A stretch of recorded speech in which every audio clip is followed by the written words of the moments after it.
সংগ্রাম দালালি না রাজপথ।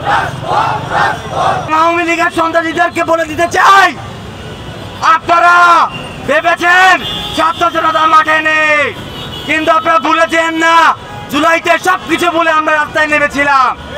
অতএব যদি আমাদেরকে আবার মাঠে নামতে হয়, সবকিছু ভুলে গিয়ে, জীবন ভুলে গিয়ে আমরা রাস্তায় নামবো, তবে আমার ভাইদের জীবন যারা কেড়ে নিয়েছে তাদেরকে রাজনীতি এই মিরপুরের মাটিতে আমরা করতে দিব না ইনশাআল্লাহ।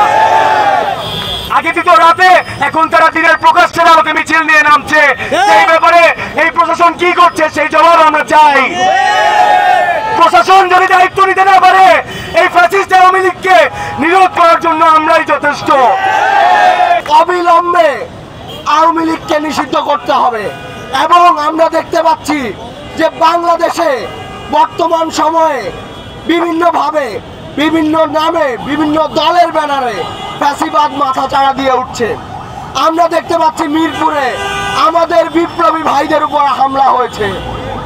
আমরা দেখতে পাচ্ছি যারা ফ্যাসিবাদ বিরোধী ঐক্যের সাথে একসাথে ছিল, তারাই এখন বর্তমানে নতুন করে বিপ্লবীদের উপর হামলা করে নয়া ফ্যাসিবাদ তৈরির একটা পায়তারা করছে।